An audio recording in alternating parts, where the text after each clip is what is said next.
At 3 in the morning, Lucas Grant returned to his Portland home expecting peace and instead found his 9-year-old daughter Chloe cooking a pot of watered-down carrots for her feverish little brother. Their mother was nowhere in sight, the house was in ruins, and the children were clearly starving. That moment was the first crack in the truth Lucas was never meant to discover. At 3 in the morning, Lucas Grant stepped out of the taxi and into the cool Portland air, dragging his carry-on across the quiet driveway of the modern West Hills home he hadn't seen for 6 long months.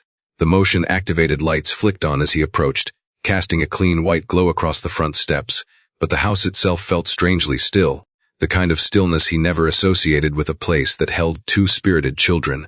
He paused with his hand on the door handle, expecting to hear the familiar late-night hum of appliances or the soft murmur of a running heater, something that hinted at life inside. But instead he was met with an emptiness that made him frown. He hadn't announced his return.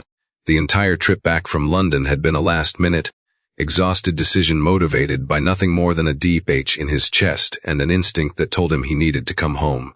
Now, standing at the threshold of his own house, that instinct sharpened into something heavier. When the door unlocked and swung open, Lucas immediately felt that something was off. The house was dark not just because it was late, but because no lamp, hallway light, or dim kitchen bulb had been left on a habit Vanessa never broke since she hated walking through a shadowy home. The air inside felt unwelcoming, and Lucas automatically stepped slower, scanning the entryway as though expecting the faint glow of a phone charging on the counter or the usual smell of Vanessa's expensive candles. But neither greeted him. Instead, he inhaled a stale mix of unwashed dishes, old carpet, and something faintly sour. Nothing like the home he maintained meticulously before his long overseas assignment.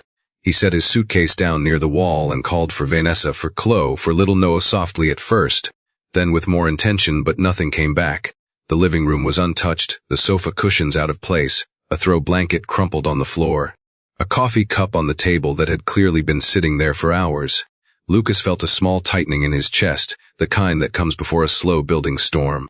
He walked deeper into the house, noticing how cold the hardwood floor felt under his shoes, as if the heating system had been off for far longer than a few hours.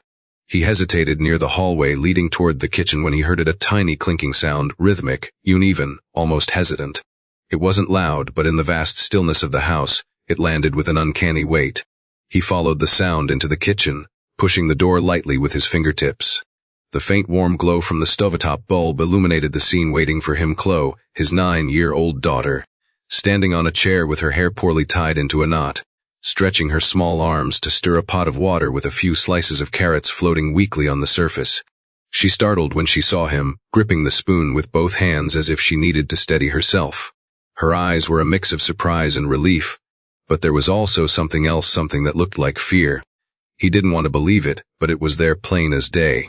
Then he noticed Noah, only 3 years old, curled up at the kitchen table, wrapped in a thin blanket that did nothing to warm him. His cheeks were flushed, his breath uneven, his small body trembling in the dim light. Lucas's world shifted in that instant. He stepped forward, kneeling beside Noah first, feeling the boy's forehead radiating heat through the flimsy blanket. There was no medicine bottle on the table, no humidifier running, nothing that indicated he had received proper care. Chloe looked down at the pot again, as if worried he might be upset about what she was doing. When he asked her why she was awake and cooking at this hour, her voice trembled as she explained she was trying to make something for Noah, because he hadn't eaten since earlier in the day, and she didn't want him to cry anymore. She said it with a softness that squeezed his heart, like she was trying to protect him from a truth heavier than her small shoulders could carry. Lucas told her she did well, that she was brave, but inside he felt a surge of anger and confusion unlike anything he had experienced before. He opened the refrigerator and found only a half-empty carton of milk, a bruised apple, and a few expired condiments. He checked the pantry next, nearly bare. He remembered wiring Vanessa a generous monthly allowance, enough to keep the home comfortable even without his presence, and enough to ensure the kids lacked nothing. So where had all that money gone? How could his children, in a house worth millions, be eating thinning carrots at 3 in the morning? Lucas carried Noah upstairs to check the medicine cabinet and nearly winced when he found it almost empty, save for a few old fever tablets. When Noah was finally settled in the bedroom with a damp cloth on his forehead, Lucas glanced around the room. Drawings from Chloe hung unevenly on the walls, some torn at the corners, toys were broken on the carpet, and the air carried a sense of neglect he hadn't expected to find in his own home. He sat beside Noah for a moment, his hand resting on the boy's back, trying to understand how long this had been happening. Had Vanessa lied in every single message she sent? Every cheerful video call where she insisted everything was wonderful? As the weight of the situation pressed on him, Lucas knew the night had only just begun. Something had been broken in his home while he was away, something he should have noticed sooner. Something that now demanded answers he wasn't sure he wanted to hear. He stood at the door of the children's room, looking at Chloe curled up protectively beside her brother, and made a silent promise to himself that whatever truth waited in the shadows of his home, he would uncover it. For them. For the two little faces that should never have been left in the dark. When Lucas returned downstairs after settling no, he stood in the hallway for a moment, letting his eyes adjust to the darkness of the house. The more he looked, the more he noticed things that never should have been out of place, not in a home he worked so hard to maintain. A stack of unopened mail rested on the console table, some envelopes stamped final notice in bold red ink. The hardwood floors, normally gleaming from regular cleaning, were dull and streaked with small sticky patches. Even the framed photos lining the hallway, pictures of Chloe at her dance recital and Noah at his first birthday, were crooked, as if brushed aside carelessly rather than lovingly displayed. It felt strange, almost disturbing, that these small details carried more truth than any message Vanessa had sent him in the last 6 months. He reached for one of the frames and straightened it automatically, his jaw tightening when he realized how long it must have been left askew. Lucas walked into the living room and switched on a lamp. The warm light revealed a space that looked lived in but not cared for. Toys scattered beneath the coffee table, crumb trails across the rug, and a faint ring on the side table where a glass had been left long enough to stain the wood. This was not the environment Vanessa liked to present to her friends or online followers. She was obsessed with showing off a flawless life, one filled with designer decor and perfectly curated family moments. Yet the real version of this house told a completely different story, one that involved neglect, disorder, and a clear lack of concern for the children who depended on her. Lucas felt something inside him shift, a slow hardening that came from recognizing a truth he had been too distracted to see earlier. He walked toward the open kitchen doorway, the same kitchen where he had found Chloe struggling to cook a meal she was never meant to make on her own. Now, with the overhead light on, he could see the details he had missed earlier, the sticky countertops. Dishes piled so high in the sink that some had spilled onto the counter, stains dried into the tile grout, the trash can overflowing with takeout bags and crumpled receipts. He picked up a few of the receipts and scanned them, expecting simple purchases like groceries or children's supplies, but instead they were from upscale restaurants, downtown wine bars, and boutique stores. The dates lined up with the nights Vanessa had claimed she was too exhausted to cook or too overwhelmed to help Chloe with her homework. Lucas set the receipts down and gripped the counter with both hands, steadying himself as he tried to reconcile the version of Vanessa he thought he knew with the one who had clearly been living here during his absence. A flicker of movement caught his eye. Chloe had crept into the doorway, her hands clasping her teddy bear tightly against her chest. She didn't speak. She simply watched him with wide, cautious eyes, studying his reactions as if trying to gauge whether he was angry, confused, or hurt. Lucas forced himself to soften his expression and beckoned her over. She shuffled across the floor, her small steps hesitant yet relieved when he lifted her into his arms. She rested her head on his shoulder, her body tense in a way that told him she had been carrying far too much for far too long. "Daddy, can we stay like this for a little bit?" she whispered. Lucas nodded, brushing her hair back as he walked to the sofa. He wasn't sure what to say yet. There were too many questions swirling in his mind, too many contradictions between what he had been told and what he was now seeing. But he knew one thing with absolute certainty: his daughter should not have been awake at 3 in the morning, responsible for feeding herself and her feverish baby brother. She should not have been afraid to tell him the truth. She should not have looked relieved when an adult finally walked into the room. Once she felt calmer, he asked gently, "Where's Vanessa? Do you know when she left tonight?" Chloe fiddled with the sleeve of her pajamas before answering. "She said she was going to meet a friend. She said not to touch anything in the kitchen and not to call you because you were working." Her eyes dropped to the floor as she added, barely audible, "Sometimes she doesn't come back until really late. Sometimes she doesn't come back at all." Those words hit him harder than he expected. He adjusted his posture, holding her a little closer as he processed the implications. Vanessa had assured him repeatedly through texts and calls that she was home every evening, cooking for the kids, helping Chloe with school, and making sure No kept to a routine. Yet Chloe's quiet confession painted a vastly different reality, one where she was left to manage the household in Vanessa's absence. Forced to behave like an adult because no one else would. Lucas carried Chloe back upstairs, letting her crawl into Noah's bed beside him. The boy was breathing easier now, though the fever still lingered. He tucked the blanket around both of them and watched them settle into sleep, their hands instinctively reaching for each other. It struck him then how close they had become in his absence, not just as siblings but as partners in survival. He kissed their foreheads gently before turning to leave the room, his mind already racing with possibilities, none of which brought him comfort. He walked down the hall and into his office, switching on the desk lamp as he sat down. His laptop hummed to life, filling the space with a faint glow. He pulled up his bank statements, comparing the deposits he sent each month to the expenses he expected to see: utility bills, groceries, daycare fees, Chloe's extracurricular activities.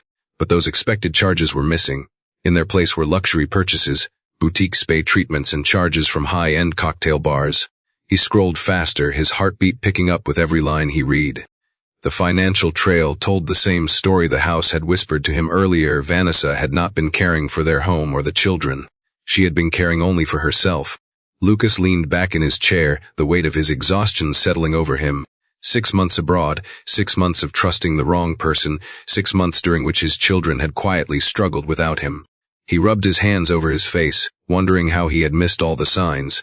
Perhaps he had been too focused on his work, too eager to believe Vanessa's curated updates, too disconnected from the day-to-day reality of his own home.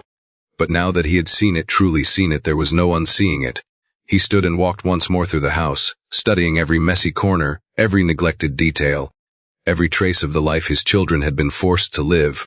The truth pressed in on him with each step. Something had broken here long before he arrived tonight. Something had been wrong for far longer than he realized. And now, with the evidence in front of him, he could no longer pretend everything was fine. This was no longer just a house that needed tidying or a family that needed routine. This was a home that had been left untended, children left uncared for, responsibilities abandoned by the very person he trusted to protect them in his absence.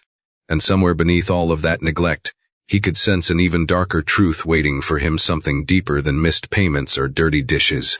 Something that would explain the dread he felt building with every passing minute. Lucas took a slow breath and made a quiet vow to himself that whatever the full truth was, he would uncover it. He owed that much to Chloe, to Noah, and to the father he knew he needed to become from this moment forward. Lucas lingered in the doorway of the kitchen longer than he meant to, staring at the pot of thin carrot water still warming on the stove. The burner was weak, barely keeping the liquid above lukewarm, yet somehow it had been the only option Chloe found for her feverish little brother. The scene stuck with him not because of the food itself, but because of what it meant. Chloe had fully expected no adult to come help her. She had stepped into a role no child should ever have to assume, and she had done it with the quiet determination of someone who had done it many times before. That realization gripped Lucas with a deeper fear than anything he had felt since stepping into the house. He tugged the pot off the stove and poured the watered-down mixture into the sink, watching the cloudy liquid swirl down the drain. The action was automatic, something he did without thinking, but the meaning behind it weighed heavily on him. That pot symbolized the state of his home, something that should have been full and warm, but was instead diluted, strained, and barely enough to sustain the most vulnerable members of his family. He set the pot aside, rubbed a hand over his face, and forced himself to breathe through the anger building in his chest. He needed clarity before he confronted anyone, especially Vanessa. Anger wouldn't help him see the full picture. He needed to understand exactly how long this had been happening and what else he had missed. When he turned around, Chloe was still standing in the doorway, watching him with an expression that made his heart twist.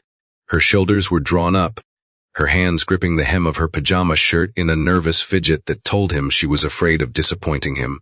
He walked over and knelt in front of her, placing a gentle hand on her cheek. She leaned into it automatically, as though she had been waiting for this simple gesture for far too long.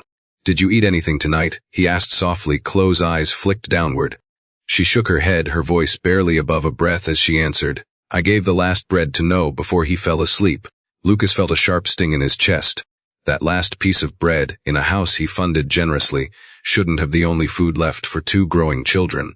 "Sweetheart, you shouldn't have to worry about things like that," he said, brushing her hair back. "It's my job to make sure you and Noah have what you need." Chloe's lips pressed together tightly, as if she wanted to say something more but wasn't sure if she should. Lucas stood and coaxed her gently toward the refrigerator, opening it to show her its alarming emptiness. She looked inside with the resigned acceptance of someone who had done the same thing many evenings before now. He closed the fridge door and picked her up, feeling how light she was, lighter than she should have been. It wasn't drastic weight loss, not yet, but it was enough for a father to notice. He carried her to the sofa, sitting down with her curled in his lap. Her small fingers clutched the fabric of his shirt as though afraid he might vanish again, just like Vanessa often did. "Tell me what you usually eat for dinner," he said, not demanding but encouraging, giving her permission to speak. Chloe hesitated before finally whispering, "Sometimes cereal, sometimes nothing. No gets milk when there is some, but not always." Lucas felt the burn of frustration behind his ribs, but he swallowed it down. He didn't want Chloe to feel responsible for his reaction. "And where is Vanessa when this happens?" he asked. Chloe shifted her legs, looking toward the dark hallway. "She goes out," she murmured. "She says she has meetings or needs to relax. She tells me to keep my phone close but not to call you unless someone gets hurt badly." Lucas frowned. "How would you know when something is badly?" She shrugged helplessly. "She says I'll know." There was no part of that statement that Lucas could accept. Chloe had been forced into a position where she had to judge danger, illness, hunger, all without support, without instruction, and without the assurance that help would come if she asked for it. Vanessa had turned his daughter into a caretaker against her will, into a walking answer to problems no child should ever have to solve. Lucas wrapped his arms more tightly around her, feeling her small frame relax in his hold as though she had been carrying the weight of the world alone. He stood with her and walked slowly back to the kitchen, scanning the room for any detail he might have overlooked. On the far end of the counter sat a stack of unopened grocery store coupons, one more reminder that shopping hadn't been done in weeks. Beneath them lay a colorful construction, paper drawing with Chloe's name scrawled in the corner. He pulled it free and studied it. It was a picture of two children, clearly her and Noah, sitting in a kitchen under the glow of the overhead light. Everything else around them was shaded in dark tones, deep blues and blacks, as though the world outside that small circle of light wasn't safe. Lucas's throat tightened. Chloe had been communicating through drawings what she had been unable to put into words. He placed the drawing down gently and stepped over to examine the trash bin. It overflowed with takeout containers, mostly from upscale restaurants Vanessa liked to flaunt online. There were no receipts for groceries, baby supplies, or meals meant for children. Instead, it was sushi rolls, boutique salads, charcuterie plates, and a surprising number of empty wine bottles. Lucas closed the lid and leaned against the counter, gripping its edge until his knuckles turned white. The ticking of the wall clock reminded him that it was well past 3, but exhaustion meant little to him now. There was too much to uncover, too much that had happened right under his nose. His thoughts drifted back to the video calls he had shared with his children during his months away. He remembered the rushed moments when Vanessa claimed they were too busy to talk, or when Chloe appeared on camera briefly, smiling tightly before Vanessa adjusted the angle. Suddenly those calls felt staged, curated, manipulated. Chloe's small glances downward, her quick disappearances off screen, her stiff body language, all of it now made sense. She had been trying to tell him something without saying anything aloud. Lucas bent down and picked up Chloe's dropped teddy bear, placing it gently in her lap. "Sweetheart," he asked softly, "why didn't you tell me earlier that things were like this?" Chloe hugged the teddy bear close. "Because she said you were tired. She said you wouldn't believe me. And I didn't want to make you upset." Lucas felt the weight of those words settle over him like a heavy blanket. Vanessa had not only neglected the children but had built a barrier between them and their father, one made of fear, manipulation, and emotional pressure. Chloe had been protecting him at the cost of her own comfort and safety. He held her close, whispering, "You did nothing wrong. None of this is your fault." Chloe sniffed, burying her face against him. "Will things get better now that you rehome?" she asked. Lucas paused for a moment, thinking about everything he had seen tonight, everything he had yet to uncover. But he knew one thing with absolute certainty: he wasn't leaving his children in this environment another day. "Yes," he said with resolve. "Things are going to get better, I promise." Lucas remained in the kitchen for several minutes, processing everything he had pieced together so far. The house itself was telling him a story, one built from neglected dishes, empty shelves, forgotten mail, and a child's drawing that captured more truth than any adult had offered. But the refrigerator was the detail that stayed with him the most. A house like his, one funded by a steady income and overflowing allowance transfers, should never have sat with a refrigerator that held little more than expired yogurt and half a carton of milk. Food was the most basic measure of care, and in his home, that gauge was empty. He opened the fridge door again and stared at the dim interior light, as though the cold air itself might offer an answer. Then he slowly shut it with a heavy exhale. A quiet acknowledgement that he had allowed himself to believe too much of what Vanessa had shown him online: glossy pictures of family dinners, fresh groceries arranged neatly, spotless countertops. All of it carefully framed illusions masking a reality that now sat at his feet in the form of a hungry daughter and a feverish toddler. He walked toward the pantry next, half hoping he'd find something he missed earlier. But opening the door only revealed more of the same story. A few half-used cereal boxes were pushed against the back wall, several bags of No's snacks lay crumpled and empty, and a can of soup that expired over a year ago rolled forward when he bumped the shelf. Lucas crouched, running his fingers slowly along the dusty wood grain, counting the items he could find that were actually edible: 2 packets of instant noodles, a bag of flour nearly torn open, and a small jar of peanut butter scraping the bottom. The pantry was a hollow shell of what it should have been, and it was clear no real grocery shopping had happened in weeks, possibly months. He stepped back, letting the pantry door close as his mind started connecting the dots with newfound intensity. Vanessa had sent him grocery photos nearly every week: fresh produce, premium meats, imported cheese, boxes of organic toddler meals. She had even texted pictures of her supposedly full shopping cart. Lucas remembered those photos clearly now, the angles always suspiciously perfect, the cart items oddly arranged, some even identical from week to week. He'd brushed off these oddities then, thinking she simply enjoyed sharing her lifestyle. But now, standing in an empty pantry, he saw the truth: those photos might not have been taken in this house at all. They could have come from anywhere: a store, a friend's home, staged pictures pulled from her endless cycle of social media performances. As he walked out of the pantry, something caught his eye near the kitchen doorframe. A faint, almost invisible scuff mark at closed shoulder height. He stepped closer, studying it. The paint was worn away slightly, as if something, perhaps a chair or step stool, had rubbed against it repeatedly. When paired with the sight of Chloe stirring the pot earlier, Lucas understood instantly. She had been climbing onto counters often, perhaps daily, just to prepare simple meals for herself and No. The realization hit him harder than any mess or empty shelf. His daughter had been climbing onto the kitchen counters not for fun, but for survival. He ran a hand across the mark, feeling a mixture of guilt and a simmering anger he had never known before. He had trusted Vanessa with everything: his children, his home, the life he built for them. And she had left Chloe to fend for herself as if the child were an afterthought, an inconvenient obligation. He thought about the countless times Vanessa had texted him photos of Chloe at piano lessons or No playing at daycare. But now, after seeing the emptiness of the fridge and the absence of any school or daycare charges in his account history, those images felt fabricated. How much of their lives had she staged to keep him from seeing what was really happening? Lucas stepped into the hallway, his eyes catching the small backpack Chloe used for school. It rested by the wall, slumped and dirty, with a broken zipper and a frayed strap. He picked it up and felt how light it was: far too light for a bag that should have held books, folders, and daily assignments. He unzipped it carefully. Inside were only 2 crayons, a wrinkled worksheet dated 3 weeks ago, and a folded note that looked like it had been soaked in water at some point. He opened the note slowly, recognizing Chloe's handwriting immediately.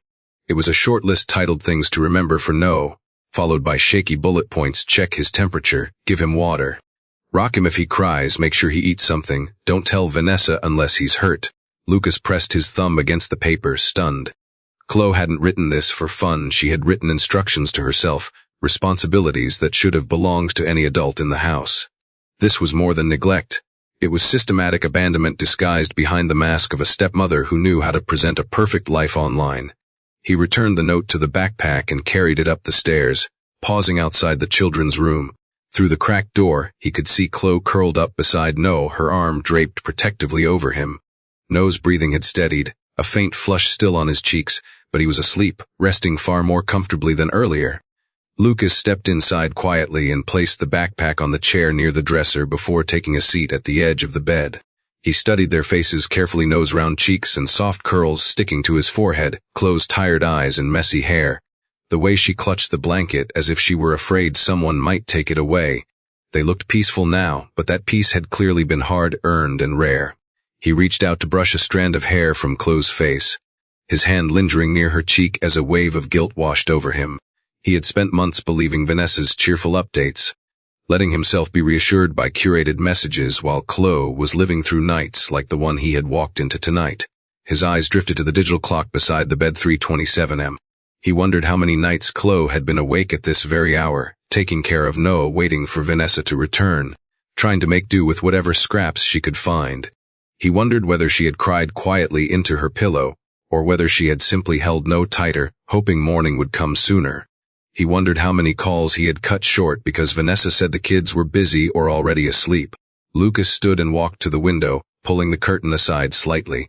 The backyard was dark, the patio furniture unkempt, the edges of the garden overgrown. Vanessa had once bragged about hiring a landscaping service weekly, yet the yard looked like it hadn't been touched in months. The pool cover was sagging under a layer of dirt, and the grass had grown long enough to ripple in the wind. The neglect extended far beyond the kitchen. It had seeped into every corner of the home. He closed the curtain slowly and turned back to the room, feeling a new sense of resolve. The refrigerator, the pantry, the trash bin, the scuff mark on the wall, the backpack, these weren't just signs of a messy household. They were evidence of a life Chloe and Noah had been forced to endure without him. Evidence that Vanessa had abandoned her responsibilities entirely. He knew now that this wasn't simply a matter of poor household management or temporary stress. Something had been fundamentally broken, and whatever the reason, his children had paid the cost. Lucas stepped out of the room and walked down the hallway, each step steady with purpose. He needed answers, and he needed them soon. Vanessa would come home eventually, and when she did, she would face a version of Lucas she had never expected, a father who had seen the truth she tried so hard to hide. For now, though, he had two exhausted children who needed rest, and a long night ahead of him as he searched for the rest of the hidden pieces. Lucas returned downstairs, the weight of the night growing heavier with every step he took. The house felt foreign, not just neglected, but altered in a way he couldn't yet define. Something deeper sat beneath the disorder, like the residue of choices made in his absence, choices he had never been consulted on. As he crossed the living room, he noticed something he had missed earlier, a slim folder on the coffee table, half tucked beneath a throw pillow. He pulled it out and flipped it open. Inside were receipts from upscale restaurants, boutique wine bars, and luxury spas, none of which aligned with the life Vanessa claimed to be living while caring for two young children. The timestamps were mostly between 8 p.m. and 1 a.m., nights she had told him she was home reading bedtime stories. The realization tightened in his chest like a rope being drawn. He lowered himself onto the sofa, spreading the receipts across the coffee table. Names of establishments he recognized, some he'd taken Vanessa to on special occasions, were now part of a pattern.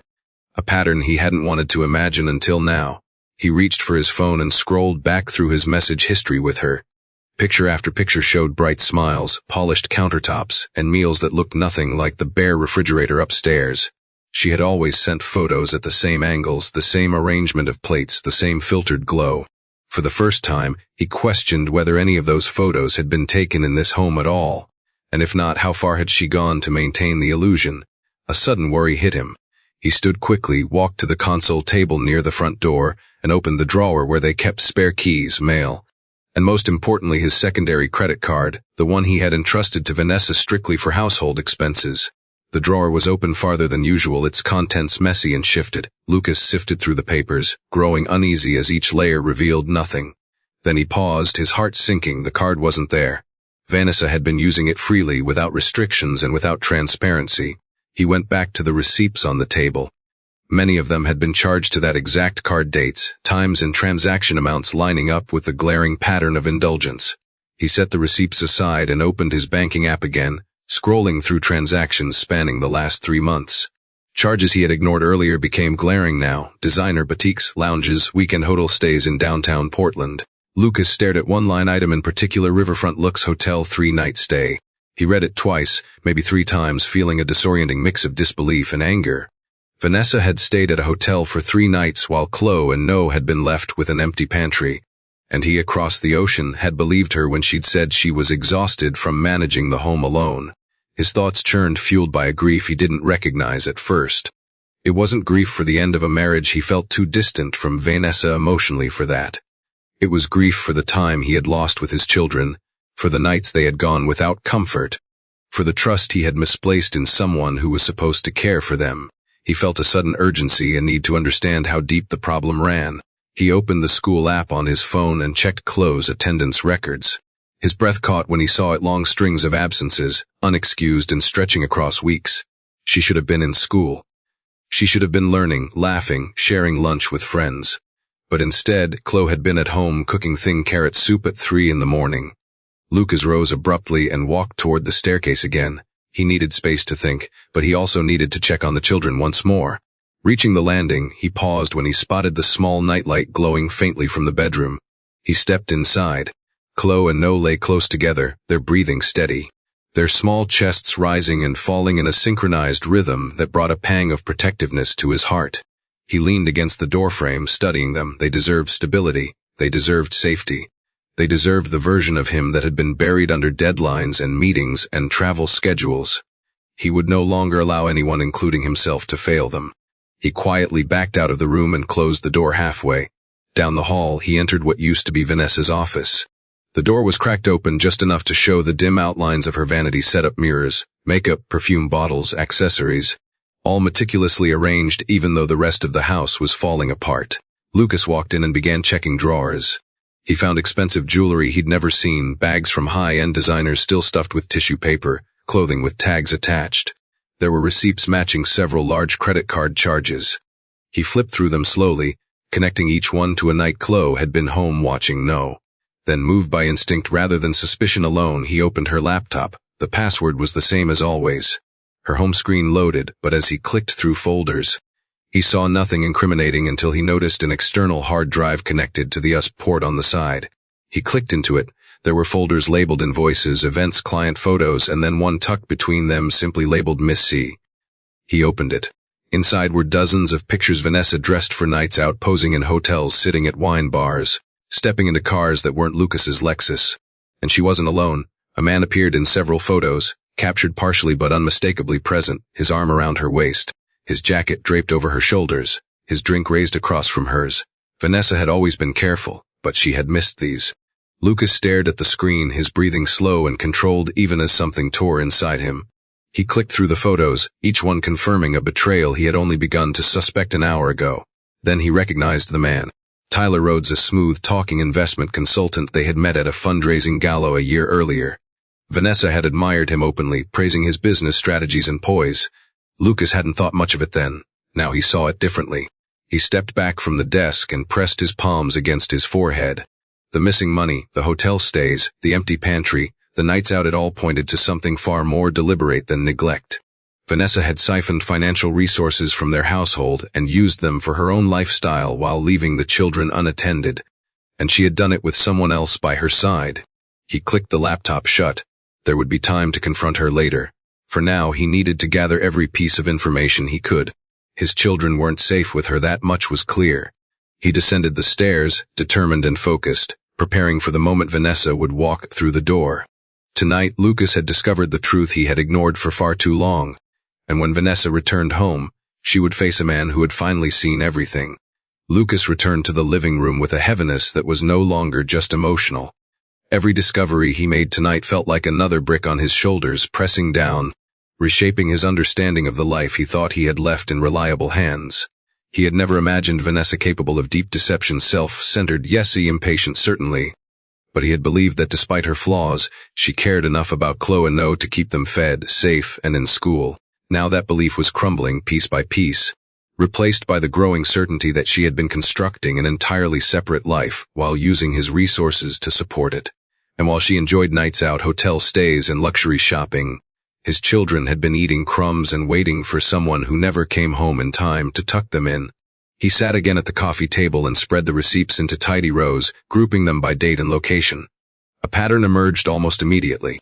Most transactions clustered around weekend nights. Several charges appeared within the same hour at the same two places: a high-end cocktail lounge on the Pearl District waterfront and an exclusive rooftop bar known for pricey drinks and late closing hours. He also noticed that on 3 different nights, Vanessa had purchased meals for 2 large gourmet entrées, champagne, and desserts, far too much for one person to consume. He checked the timestamps. They aligned with the same days she had told him the children were restless and needed extra attention, excuses she used to avoid keeping the weekly video calls. He pulled his phone from his pocket, scrolling back through those exact evenings in his message history. Every text felt rehearsed in hindsight. "No's fussy tonight, babe. Maybe we skip the call. You re so tired and stressed focus on your work." He stared at those messages, his grip tightening on the phone. Vanessa hadn't been avoiding calls because the kids needed her. She had been avoiding calls because she had been out with another man. Lucas ran a hand through his hair and rose, pacing slowly as his thoughts continued unraveling. He thought about the last few months, the times Vanessa had declined his suggestion to hire a part-time nanny, her insistence that she didn't need help, her sudden newfound interest in wellness retreats and networking events, her excuses about medical appointments for No that had always seemed vague. At the time, he'd chalked it up to stress.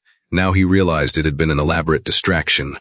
Vanessa didn't want anyone else near the home, not because she wanted privacy, but because she didn't want anyone discovering how little she was actually present. His phone buzzed, snapping him back. A calendar reminder flashed across the screen. Closed teacher conference postponed.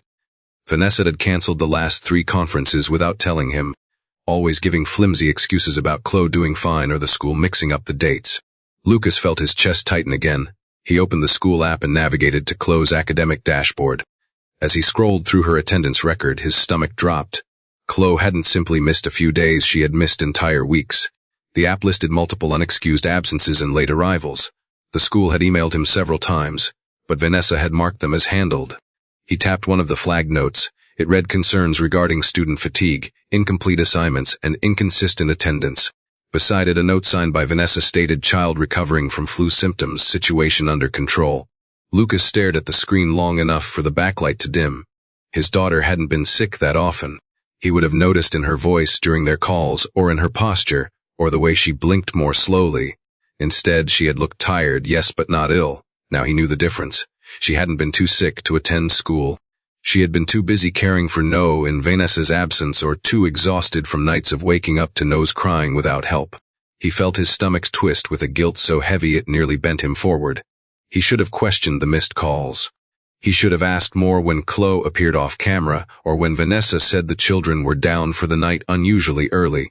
He opened his laptop again and began reading the detailed expense logs. There were no payments to the daycare No should have been attending. No payments to Chloe's school cafeteria, no entries for children's clothing, supplies, or medical visits. But there were multiple charges at a boutique clothing store Vanessa loved, and at a luxury salon downtown known for offering services that cost as much as a mortgage payment. He found multiple weekend hotel stays he hadn't authorized, each one stretching from Friday evening to Monday morning, long enough for Vanessa to disappear entirely from the home, leaving Chloe to manage everything alone. The truth gnawed at him with growing clarity. Vanessa hadn't merely been irresponsible. She had been purposefully absent, so invested in her own pursuits that she had completely abandoned parental responsibilities. And she hadn't been alone. She had been with Tyler. Lucas knew it now, even without explicit proof. The photos, the receipts, the hotel stays, the matching patterns, all of it pointed unmistakably to an affair. He sat back, his posture rigid, his pulse pounding hard enough that he could feel it in his teeth. Anger simmered beneath the surface, fueled not by betrayal but by the knowledge that while Vanessa indulged herself, Chloe had been climbing on countertops and No had been crying with fever.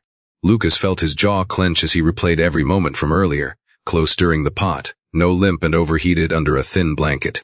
The empty fridge, the empty pantry, the missing credit card. He took another slow walk through the house, needing movement to think clearly. The living room, once a comforting space, now felt like a showroom for all the lies Vanessa had constructed. The faint smell of Vanessa's perfume still lingered in the cushions, overly sweet, suffocating, a reminder of how she masked everything beneath appearances. He walked to the wall of framed photos again. There was one picture from a family trip to Cannon Beach, Lucas holding No with one arm, Chloe holding his hand, and Vanessa smiling beside him. He removed the frame from the wall. The edges were dusty. The photo inside was bent slightly, as though it had been dropped and haphazardly placed back. Lucas stared at Vanessa's face in the picture, trying to reconcile the woman smiling next to him with the one who had drained their accounts while their children lived like castaways in their own home. He set the frame aside and stepped toward the stairs again, stopping halfway up. A sudden thought struck him. If Vanessa had been so negligent at home, what else had she been hiding outside of it? And if she had been bold enough to take his money and maintain an affair, what was her endgame? The missing credit card was troubling enough, but the pattern of expenses suggested something larger, something calculated. Lucas returned to his office and opened his folder of financial statements again. There were a few large transactions he hadn't examined closely, yet wire transfers he hadn't authorized. He clicked into one. It was a transfer of $30,000 to a consulting company he didn't recognize. He opened another $50,000 to the same entity. The company name was vague, generic, designed to raise no suspicion. But Lucas felt his pulse quicken. Consulting fees were one thing, but this amount of money, drained from a family account without his approval, suggested a bigger scheme. He checked the company's registration. His heart dropped when he saw the CEO's name, Tyler Rhodes. A tremor of clarity washed through him. Vanessa's relationship with Tyler wasn't a casual affair or a fleeting flirtation. It was strategic. They were using Lucas's financial resources to fuel Tyler's fraudulent operations. Years of trust, money, and stability slowly siphoned away through charm, deceit, and negligence. Lucas pushed back from his desk, gripping the edge as he stood. His children had been living in scarcity while two adults exploited everything he had built. The truth stung, but it also ignited something fierce within him. A father awakened after months of absence. A man no longer willing to accept surface explanations or curated smiles. Vanessa would return home soon, and when she did, she would face a father who knew exactly what she had done and who was ready to protect his children at any cost. Lucas sat at his desk longer than he intended, the glow of his laptop screen washing over him as he dug through document after document, piecing together the financial trail that Vanessa had been scattering behind her. He went line by line, transaction by transaction, until one section made him pause as the tab marked school records. He opened it, expecting to see the usual invoices, attendance logs, and school newsletters that Vanessa claimed to forward to him. Instead, he found a short string of automated messages flagged as urgent. His eyes narrowed. These messages weren't new, they were weeks old. One was from Chloe's homeroom teacher, Mrs. Sanders, reporting multiple unexplained absences. Another was a follow-up about incomplete assignments and sudden behavioral changes. A third notification marked parent update required detailed that Chloe had been falling asleep during morning class, arriving late, or not arriving at all. Lucas's frustration tightened into something more focused and sharp. He clicked into the detailed attendance report. Chloe had missed 11 days in the past 4 weeks and arrived late 6 times. Vanessa had marked each one as excused, citing reasons such as fever, family emergency, or cold symptoms. Yet tonight Lucas had found no fever medicine, no pediatric supplies, and certainly no sign that Vanessa had been tending to a sick child. These absences weren't due to illness. They were due to neglect, plain and simple. Chloe had been kept home because Vanessa wasn't home to take her to school, or because Chloe had to take care of Noah after long nights of handling his fevers alone. A surge of anger built in Lucas's chest, not the explosive kind but the slow, burning type that made every muscle coil. He clicked open his email archive and searched for messages from the school. Several popped up, each one marked as read and handled, except Lucas had never opened them. Vanessa had been reading them, responding on his behalf, and burying the truth. He opened one thread between Vanessa and Mrs. Sanders. The teacher had written, "I'm concerned about Chloe's growing fatigue. She appears disengaged in class and has told me she is too tired to think. I'd like to schedule a meeting." Vanessa's reply was curt, "She's recovering and just needs rest." No meeting necessary. There was no follow-up, no clarification. Nothing that showed Vanessa had checked on her stepdaughter's well-being. Lucas pushed away from the desk, feeling the room close in around him. How many times had Chloe struggled through a day, exhausted and worried, while Vanessa brushed aside the warnings? He remembered the last video call he had with Chloe. She had seemed quiet, her eyes puffy. When he asked if everything was okay, she'd glanced off screen, as if checking for someone's reaction, before smiling tightly and telling him school was fine. He hadn't pressed her, and that decision now burrowed under his ribs like regret. He stood and paced the room, replaying recent conversations in his mind. Vanessa had been eager to control the narrative, always quick to intercept any communication involving the children. She forwarded him only the clean, curated parts, the honor roll announcements, the pictures of completed art projects, the sanitized snapshots of school life that suggested everything was on track. But the truth was that Chloe's world had been unraveling at the seams while no one was watching closely enough to stop it. Lucas stopped pacing and walked to the window, staring out into the dark backyard. The tall grass swayed lightly in the wind, catching glimmers of the streetlight. It struck him then that Chloe's teacher had likely been trying to reach him personally. Maybe she'd left voicemails he never received or sent letters Vanessa intercepted. Teachers didn't send multiple warnings without cause. Chloe must have been showing clear signs of distress, signs that had gone unaddressed, because Vanessa had made sure her version of events reached him first. Determined to confirm his suspicions, Lucas grabbed his phone and navigated to the voicemail app. He scrolled through his messages, then he froze. Right at the top were 2 missed calls from an unknown local number, both from last week. He tapped the message. Mrs. Sanders' calm voice filled the room. "Hello, Mir. "Grant, I'm reaching out because I haven't been able to reach your wife regarding Chloe's attendance. I'm worried about her recent behavior and would appreciate a call back to discuss next steps." Lucas tightened his grip on the phone. Vanessa had never mentioned this. Instead, she had told him that Chloe was thriving and that Noah was finally getting over a cold. He replayed the voicemail, listening carefully to Mrs. Sanders's tone. There was concern in her voice, genuine concern for a child who wasn't just tired, but struggling emotionally. When he listened again, something else stood out. Mrs. Sanders said she hadn't been able to reach Vanessa. That meant Vanessa wasn't answering the school's calls. She wasn't engaged at all. Lucas returned to the laptop and opened another tab, pulling up the daycare records for Noah.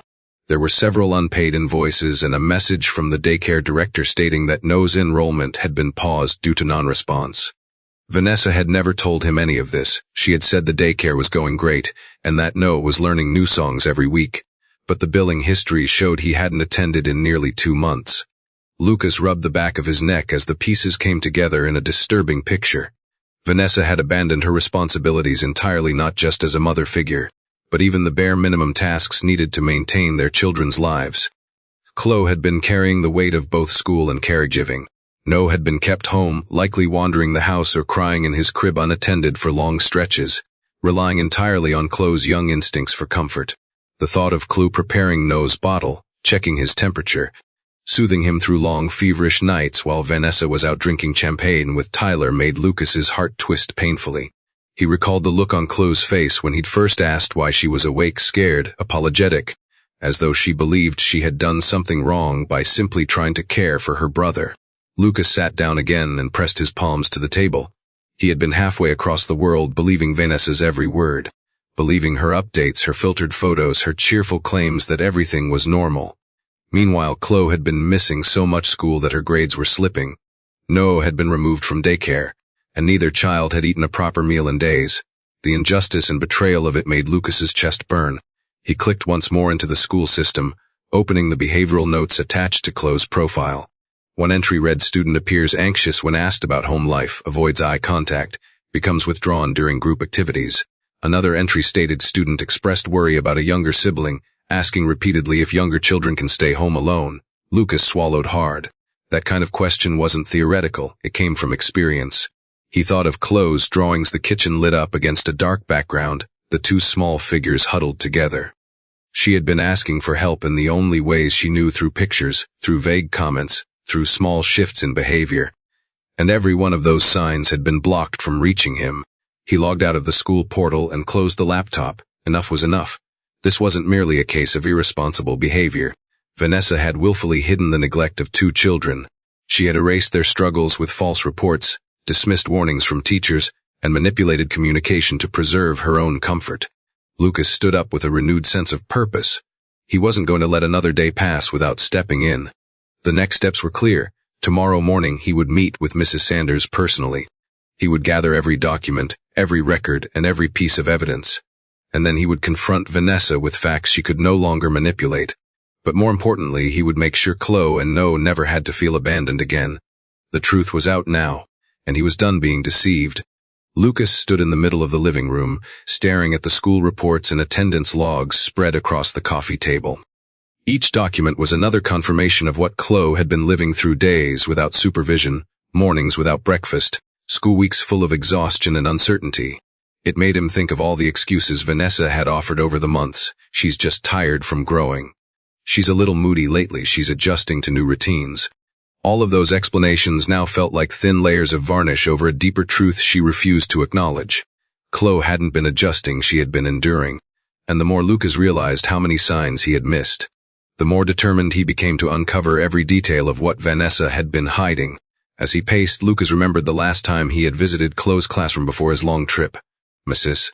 Sanders had complimented Chloe's kindness and steady work ethic, mentioning that she often helped other students with reading and math.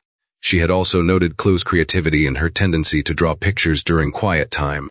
Chloe had shown Lucas a drawing that day, bright colors, a sunny backyard, her and Noah playing near a treehouse. He'd framed it in his office overseas. Now he remembered how that drawing contrasted sharply with the one she had left on the counter. Tonight the kitchen bathed in a dim glow, the world around her dark and uncertain. The shift between those illustrations was too stark to ignore. Something profound had changed in his absence, something that had slowly drained color from her life. He sat at the edge of the sofa and leaned forward, elbows on his knees. A question burned at the back of his mind: why hadn't Vanessa at least taken Chloe to school? She didn't need to do anything more than drive 10 minutes, sign her in, and return home. But even that simple responsibility had been too much for her. Instead, it seemed she had chosen to live a lifestyle that excluded the children entirely: late nights, long absences, no structure, no meals, no presents. Lucas's throat tightened as he remembered a conversation he'd had with Vanessa a few months ago. She had joked about how exhausting mom life was, how she deserved breaks, how the kids were so demanding. He had brushed off her complaints back then, thinking she was exaggerating. Now those words echoed in his mind with a darker meaning. Vanessa hadn't been joking, she had been justifying her growing disregard for the family she had married into. Driven by a need for more clarity, Lucas picked up his phone and opened the childcare app that tracked Noah's daycare attendance. He navigated to the history tab and saw it plainly Noah had stopped going entirely. No drop-offs, no pickups, no logged activities. The child had been removed without Lucas's knowledge. He scrolled through the messages from the daycare. One note stated, "We have attempted to contact you regarding Noah's absence. Please reach out to confirm enrollment status." Another said, "If no response is received within the week, we must close Noah's spot to another family." Vanessa had never mentioned a single one of these notices. She had told him Noah was thriving, learning songs, painting pictures. Meanwhile, the daycare had no record of him being present in almost 2 months. Lucas exhaled slowly, resisting the urge to punch the wall. How many lies had Vanessa woven into their daily routines? How much of their life together had been constructed to keep him comfortably ignorant while she drifted deeper into her own world? He wondered if she ever looked at Chloe and Noah with genuine care, or if they had become burdens, living reminders that she didn't want the responsibilities she had agreed to take on. The thought unsettled him. He had married Vanessa because she seemed vibrant, charismatic, adaptable. He had imagined her adding warmth to the home, not stripping it away. He glanced toward the stairs, drawn to the memory of Chloe's voice as she whispered earlier, "Sometimes she comes home really late. Sometimes she doesn't come back." He hadn't asked her to clarify, he hadn't needed to. The evidence was everywhere. Receipts, hotel stays, credit card transactions, messages ignored, responsibilities abandoned. Vanessa had been absent from their children's lives not accidentally but intentionally. Lucas realized he needed perspective from someone who had seen Chloe more consistently than he had in recent months. And the only person who fit that description was her teacher. He opened the contact tab on his phone and searched for Mrs. Sanders's number. He had saved it months ago but never used it, trusting Vanessa to handle school communication. The realization stung more than he expected. If he had reached out earlier, even once, he might have discovered the truth sooner. He hesitated before typing out a message. "Hi Mrs. Sanders, this is Lucas Grant. I'd like to speak about Chloe's recent attendance concerns. Could we meet tomorrow morning?" Before pressing send, he imagined her relief at finally hearing from him. Teachers carried concerns heavily, especially for children like Chloe who were clearly struggling without a voice at home. He set his phone down and leaned back, letting the weight of the night sink in. He imagined Chloe waking up every morning and waiting for Vanessa to drive her to school, only to be told, "Not today." Or perhaps Vanessa never woke up at all, leaving Chloe to figure out breakfast, get no dressed, and keep him calm while she watched the minutes slip by. Eventually, Chloe must have stopped expecting stability. She must have begun accepting that her days depended on Vanessa's whims, and more often than not, those whims didn't include taking care of 2 children. Lucas lowered his face into his hands as a memory surfaced, one he had forgotten. During a video call a month ago, Chloe had looked tired, her hair unbrushed.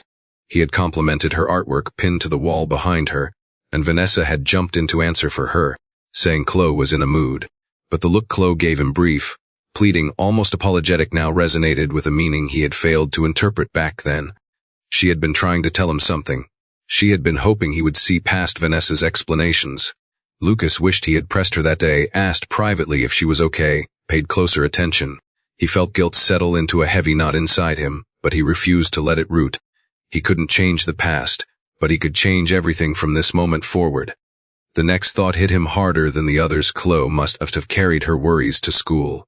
She had probably sat in her classroom thinking about whether Noah was crying alone at home, whether Vanessa would come back before dark, whether the pantry would have anything left for dinner.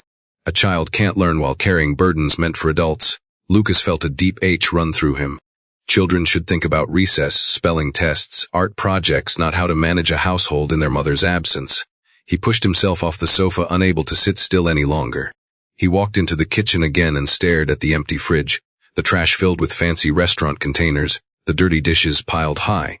These weren't just signs of neglect, they were signs of abandonment disguised as a lifestyle. Vanessa hadn't been overwhelmed, she had been uninterested. Lucas placed both hands on the counter and drew in a long, steady breath. He knew he needed to confront Vanessa soon, but he needed preparation first. He had to protect Chloe and Noah above all else. He needed documentation, testimony, school reports, daycare records, everything that would help him build a case if it came to that. One thing was certain: Vanessa could never be trusted with the children again. Not after this, not after everything he had uncovered tonight. He took one last look at the quiet hallway leading to the bedrooms. Chloe and Noah were finally sleeping safely, and Lucas, now fully awake to the truth, knew exactly what he had to do next. Lucas carried the weight of everything he had uncovered through the night as he moved from room to room, but nothing prepared him for what he found next. By now he knew the children had been neglected, and he strongly suspected Vanessa had been using his finances for her own purposes, possibly with Tyler's involvement. But suspicion wasn't enough. He needed proof, a trail that showed exactly how deeply Vanessa had been siphoning from the family. That determination guided him back into the office, where he had earlier discovered the first clues of fraudulent transactions. Now he was ready to dig deeper. He opened his laptop again, pulling up the financial records for the trust fund he had established for Chloe and Noah shortly after their births. The fund was substantial, built to cover their education, healthcare, and future plans. He typed in the passcode and waited for the balance to load, expecting to see the familiar number that he checked almost monthly. But what appeared instead made him flinch. Nearly half the balance was gone. The withdrawal history showed multiple transfers over the last 8 weeks, all sent to the same consulting company, the same company tied to Tyler Rhodes. These weren't small transfers meant to cover projects or necessary expenses. They were massive, deliberate slices cut from the children's future. Lucas's heartbeat quickened as he scrolled through the transactions. Each transfer appeared strategically spaced, just far enough apart to look routine but large enough to raise alarms if anyone had been paying attention. Vanessa had been counting on him being overseas and distracted. He opened the details of one withdrawal. It listed the reason as strategic family investment support. Lucas let out a sharp breath. That phrase wasn't part of any legitimate financial categories he'd established. Someone had typed that manually to disguise the transaction. And it wasn't hard to guess who. He clicked into another transfer: educational consulting fee. But nothing about these withdrawals went toward education. Chloe had been missing school and Noah had been absent from daycare entirely. The money wasn't being used for them. It was being funneled into Tyler's operation. Lucas leaned back, staring at the screen, feeling an unsettling mixture of shock, betrayal, and fierce determination. Vanessa hadn't simply lied. She had committed fraud, using their children's trust fund to fuel whatever scheme Tyler had drawn her into. He stood abruptly, pacing across the office, replaying moments when Vanessa had hinted at wanting more financial freedom. He had assumed she meant a larger household budget. Never once had he imagined she meant access to the children's financial future. He stopped pacing when he remembered her asking casually one evening if he still used the trust account's old security code. At the time, he thought she was simply curious. Now he recognized it as the moment she had tested the lock before breaking it. His jaw clenched as he replayed her smile, the kind she used when she wanted something but didn't want him to catch on. Returning to the desk, Lucas opened the file drawer where he kept hard copies of past financial statements. As he sifted through them, he noticed something strange: the latest few statements were missing. He checked the mail pile on the console table, but the envelope containing the trust fund summary wasn't there either. Vanessa must have intercepted it. She had anticipated the withdrawals would draw attention and had hidden the evidence. Lucas felt his frustration sharpen with each new realization. Vanessa wasn't careless, she was intentional. She had built a life behind his back, funded entirely by money that belonged to their children. He sat back down and opened another browser tab, searching for any public information about Tyler's consulting company. The website was polished but vague, filled with corporate phrases that said nothing of substance. No client names, no project descriptions, only glossy photos of conference rooms and suits. It was a shell, the kind scammers use to appear legitimate while laundering money. Lucas clicked further, checking state business filings. What he found confirmed his growing fears. The company had been registered only 4 months earlier. No employees listed. No office address beyond a rented mailbox suite. The deeper he dug, the clearer the pattern became. Vanessa and Tyler weren't just having an affair, they were using Lucas's financial stability to fund a fraudulent business venture. The withdrawals from the trust weren't random, they were orchestrated to appear like investments. And the missing money from the family accounts lined up perfectly with Tyler's launch timeline. Lucas tightened his jaw.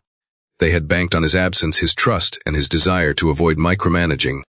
And now they were draining resources meant for two children who had been left hungry while their mother drank champagne and checked into hotel rooms. Motivated by a blend of responsibility and rising fury, Lucas opened Vanessa's inbox on her laptop. He searched for keywords: transfer fund, consulting, Rudes. A thread popped up between Vanessa and someone using an email address ending in Rarhodes Capital Solutions, com. The messages were encrypted with vague language but still revealing funds received. Next phase ready, need another deposit by Friday. Ensure accounts remain undiscovered.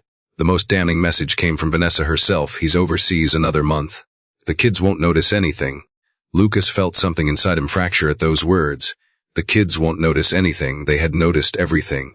Chloe had noticed the empty fridge, the long nights alone, the weight of responsibility placed unfairly on her shoulders. No had noticed every missed meal and every fever that went untreated. And Vanessa, who should have protected them, had dismissed them as obstacles, too young to understand what she was doing. He closed the laptop slowly, his mind shifting from analysis to action. This wasn't simply a betrayal of marriage. It was a betrayal of children, fraud, misuse of minors' funds, neglect, abandonment. All of it wrapped in a polished persona that Vanessa flaunted at charity events and social gatherings.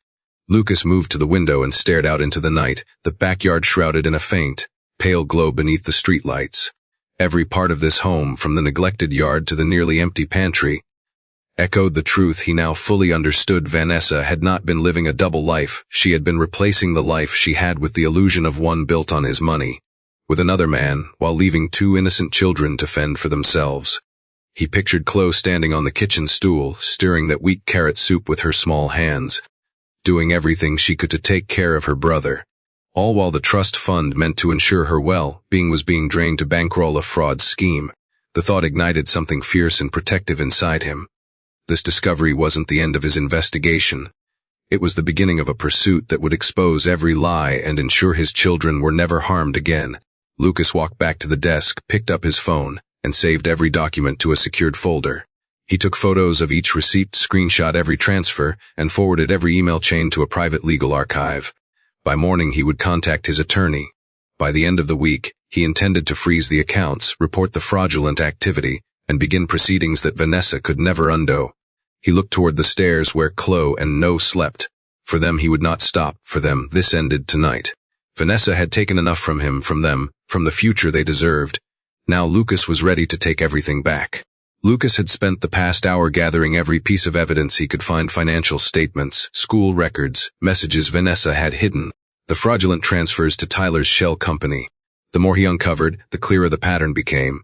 This wasn't a case of simple irresponsibility or emotional distance. Vanessa had been cultivating a parallel life, pouring countless hours into her nights with Tyler and pouring none into her role at home. But as Lucas's investigation deepened, he realized that financial deceit was only the beginning. There was something else he needed to understand: what exactly Vanessa and Tyler were doing on those late nights. The receipts and hotel stays painted part of the picture, but there were still gaps. He needed to know where she went between these outings, especially on the nights she'd been gone for hours without explanation.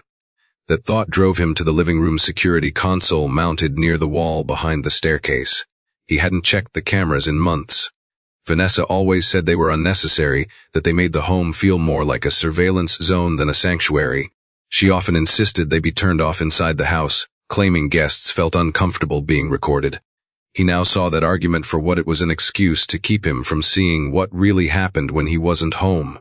Lucas accessed the console, expecting most cameras to be offline, but he was surprised to see the outdoor ones still active. Vanessa had disabled the indoor system, but the exterior cameras were motion-based and archived automatically. She must have forgotten about those. He loaded the footage from the past month. The first clips he saw confirmed his suspicions immediately. Vanessa leaving the house at 10:47 p.m. dressed in a fitted black dress and heels, an outfit that didn't match her claim of folding laundry before bed. Another clip showed her getting into a silver sedan that wasn't theirs. Lucas zoomed in on the make and model. Then he recognized the license plate, not by memory but because it matched the vehicle Tyler had shown off at the fundraising gala. He clicked through more footage, watching Vanessa slip in and out of that car on multiple nights, always with the same haste, always looking over her shoulder. She wasn't just meeting Tyler occasionally, this had become a routine. The next folder marked Driveway Monthly Archive held longer footage. Lucas selected a night from 2 weeks ago. That clip showed a moment that made his stomach twist.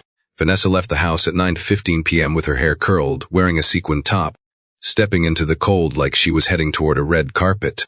At 1:32 a.m., the silver sedan pulled into the driveway. Vanessa stumbled out, laughing with Tyler, holding onto his arm for balance. Tyler leaned in close, whispering something that made Vanessa grab his tie and pull him into a kiss right there in front of Lucas's home.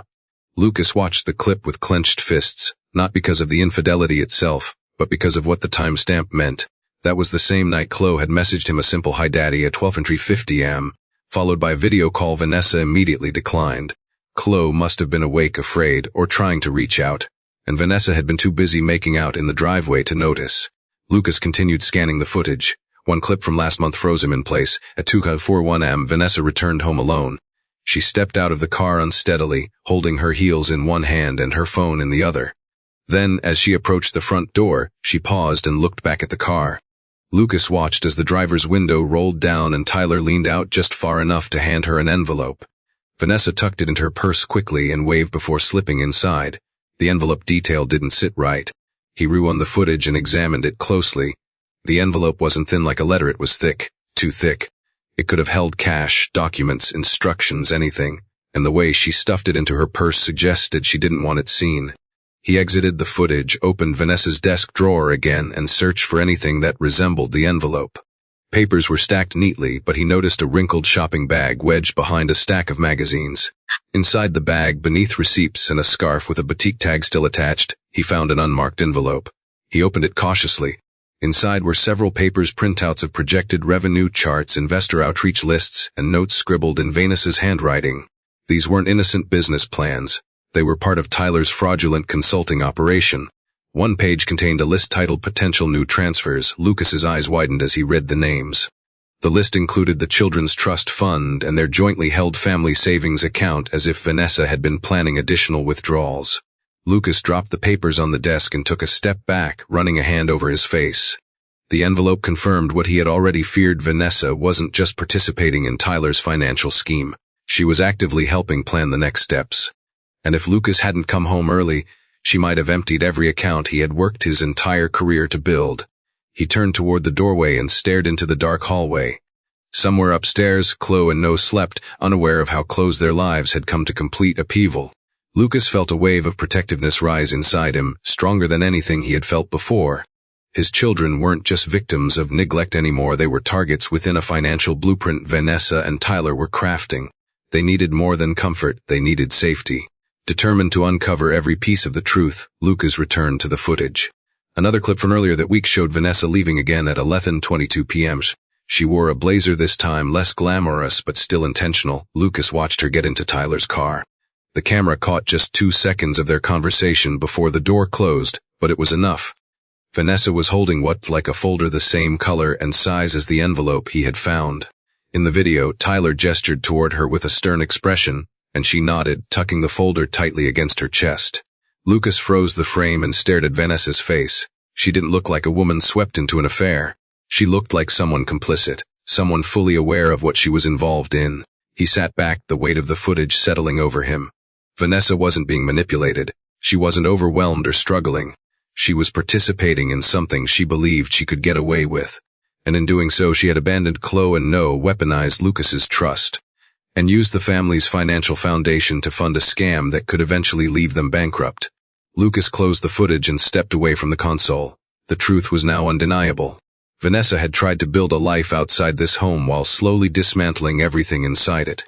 And tomorrow, when she returned wearing her mask of confidence and charm, Lucas would be ready. Not with accusations, not with emotion, but with evidence that would end her access to their family, their finances, and their children forever. Lucas stayed awake through the early hours, processing the evidence, organizing the documents, cross-checking timestamps, and preparing himself for what he knew was coming. He wasn't a man who made decisions impulsively, but the stakes here involved far more than misplaced trust. They involved 2 children who had been left hungry, exhausted, and frightened. By the time the first hints of dawn brushed the windows with pale blue, Lucas had arranged the receipts, printed statements, screenshots, and camera clips into a structured folder on the dining table. Anyone, judge, attorney, or investigator, could look at that table and understand exactly what had been happening. And as he gathered the last sheet into place, he heard the faint rumble of a car engine rolling into the driveway. He stepped toward the living room window just as the silver sedan pulled up. Even from inside the house, he recognized the smooth outline of Tyler's car. The headlights cut across the front yard before the engine switched off. Lucas watched as Vanessa stepped out, wearing a tan coat over a cocktail dress that was wrinkled enough to suggest she had slept in it. Her hair was tousled, her makeup smudged beneath her eyes, and she moved with the kind of sluggishness that followed a long night of drinking. She looked around as if checking whether neighbors might be awake, then hurried toward the front door, while Tyler remained in the car, the glow of his phone lighting his face. Lucas stepped back from the window and waited. The door handle jiggled once, then again, followed by Vanessa's frustrated mutter as she pushed it open quietly, likely expecting a dark, peaceful home where she could slip in unnoticed. But when she turned and saw Lucas standing in the center of the living room, arms crossed, eyes unwavering, she froze mid-step. Her hand was still on the doorknob, her breath shallow, and for a moment, they simply stared at each other. "Lucas," she said finally, forcing a smile that didn't reach her eyes, "You home early. I thought your flight was next week." He didn't respond right away. Instead, he gestured slowly toward the dining table behind him. "Interesting night to come home," he said, voice low but steady. "And an even more interesting night for you to be out." Vanessa's eyes flicked toward the table but quickly darted away, as if refusing to acknowledge what she saw: rows of documents, receipts, printouts, screenshots, and a laptop waiting to be opened. Before Lucas could speak again, she started talking, babbling almost, "I can explain. Really, it's not what it looks like. I was at a networking event, it ran late, I didn't have a charger, my phone died, and—" Lucas lifted a hand and Vanessa's excuses shriveled instantly. He walked toward the dining table and pulled out a chair, turning it so she had no choice but to face what was laid out. "Sit down." Her jaw tightened, but she didn't argue. She walked over cautiously like someone approaching a cliff edge. Lucas remained standing, looking down at her. "Do you know what I did tonight?" he asked. "I walked into this house expecting to surprise my family, maybe get a few hours of sleep after a long flight. Instead, I found our daughter cooking watered down carrots for her feverish brother at 3 a.m. No food in the fridge, no supplies, no supervision, and you were nowhere to be found." Vanessa opened her mouth to respond, but he cut her off. "Don't lie, not today." She sank further into the chair, her breath shaky. Lucas reached for the first pile of papers, the daycare invoices. "Did you know they removed No from daycare because no one responded to their messages?" He slid the papers toward her. "Or were you too busy at rooftop bars to notice?" Vanessa's lips parted but no words came out. Lucas continued. He grabbed the school reports. "Chloe has missed 11 days of class 11. She's falling asleep during lessons, showing signs of stress, and her teacher has been trying to reach me for weeks. You intercepted the messages. You lied to her. You lied to me." He tapped the page lightly. "And you let our daughter believe she was responsible for everything that went wrong." Vanessa's shoulders tensed. Tears threatened at the corners of her eyes, but Lucas had no sympathy left to give. He reached for the receipts next. "While Chloe fed no scraps, you bought $100 wines and 3-course meals for 2. He spread the receipts across the table like evidence in a courtroom. "And on the nights you said the kids were sick, you were checking into hotels with Tyler." Vanessa flinched at Tyler's name as if someone had struck her. She tried to compose herself. "Lucas, I made mistakes, okay? I was overwhelmed, isolated, you were gone so much, and Tyler, he helped me through things you couldn't understand." Lucas laughed a short, humorless breath. "Oh, I understand plenty." He opened his laptop and turned the screen toward her. "Like how half of the kids' trust fund ended up in accounts tied to Tyler's fraudulent company." He clicked a few tabs until the bank transfers appeared line after damning line. "I understand you forged descriptions for each transfer, created fake invoices, and planned to drain even more." Vanessa's face drained of color. "It's not what you think." "It's exactly what I think," Lucas snapped. "You weren't overwhelmed. You were busy building a life with Tyler, using my money, using our children's future, using every ounce of trust I gave you." Then he played the driveway footage, the kiss, the late-night returns, the envelope exchange. Vanessa watched her own actions on screen, eyes widening with each passing second. When the video ended, she closed her eyes tightly. "Lucas, please. Let me explain. It got out of hand. I didn't mean for—" "For what?" He shot back. "For our daughter to become a stand-in parent, for our son to go without meals, for you to gamble away their trust fund, or for you to think you could walk back into this house like none of it mattered." Vanessa looked down, her forehead cracking. I didn't know how to get out of it." Lucas stared at her, letting the quiet tension stretch. "You didn't try." He walked toward the staircase, placing one hand on the railing. I'm taking Chloe and Noah somewhere safe. My attorney will contact you. The accounts are frozen, and until further notice, you won't be alone with the children. Vanessa shot up from the chair. Lucas, you can't just take them. They were my children, he said firmly, and they were not safe with you. Not after everything you've done. He turned away from her, his voice steady, resolute, final. Pack your things. You won't be here when they wake up. Vanessa's breath hitched, and she reached for his arm, but he stepped back, unmoved. This is over, he said, not just the lies, not just the neglect, all of it. Then, for the first time since he walked into the house, Lucas felt the weight of the night lift, not because the pain had lessened, but because he finally knew the path forward. He left Vanessa in the dining room and walked upstairs to check on his sleeping children, knowing that the world they woke up to would be different and safer than the one they had gone to sleep in. Lucas stayed awake as the sky brightened into muted shades of dawn, the kind of Portland morning where gray clouds hung low and heavy, matching the weight in his chest. Upstairs, Chloe and Noah were still asleep, finally safe, finally resting, and he was determined to keep it that way. He closed the children's bedroom door and walked downstairs with a quiet purpose settling through him.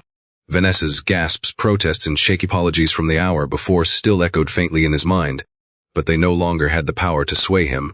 What she felt didn't matter anymore.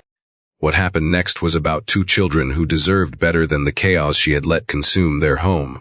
He dialed Alan Brooks, his long-trusted attorney, the moment he stepped into the office. Alan answered on the second ring with a groggy but alert voice. Lucas, is everything all right? No, Lucas replied, pacing with measured steps. I need you at the house as soon as possible, and bring the paperwork for emergency custody. Alan was silent for half a breath, not long, but long enough to register the gravity behind the request. I'll be there in an hour, he said, and Lucas, hang on. I'm past hanging on, Lucas murmured before ending the call. He turned toward the hallway and saw Vanessa kneeling by the dining table, hurriedly stuffing papers into her purse. Her eyes were red, her movements frantic. The sight should have angered him, but instead it only solidified his resolve. She wasn't trying to fix anything, she was trying to escape. Leave the documents, Lucas said, his tone low but controlled. Vanessa froze, her fingers tightening around the purse strap. Those papers aren't going with you. She stood slowly, her eyes glossy and wide. Lucas, I panicked. I'm not thinking straight, you re-scaring me. No, Lucas responded, walking closer. I'm giving you clarity. Something you haven't had in months. Her gaze flicked to the front door, calculating. Lucas saw the shift in her posture, the subtle bracing of muscles, the readiness to bolt. He stepped between her and the exit. Don't, he warned. Vanessa's breath caught. I just need air. You need accountability, he corrected. And you were going to face it. Before she could argue again, a car engine outside drew both their attention. Vanessa stiffened, panic surging through her eyes as Tyler's silver sedan rolled into the driveway. He hadn't left after dropping her off. Lucas almost felt grateful for Tyler's stupidity. It made everything much simpler. Tyler stepped out of the car with the casual arrogance of someone who believed he controlled the narrative. He smoothed his jacket, adjusted his sunglasses, and walked toward the house with a smirk until he caught sight of Lucas standing in the doorway. The change was immediate. His grin faltered, his step faltered, and for the first time since Lucas had met him, Tyler looked unsure. Lucas, he said cautiously, raising both hands slightly as if entering a negotiation. Didn't expect you back so soon. Lucas didn't acknowledge the comment. You should leave before the police arrive.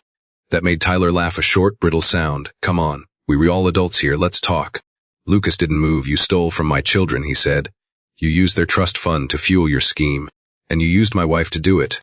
Lucas, please.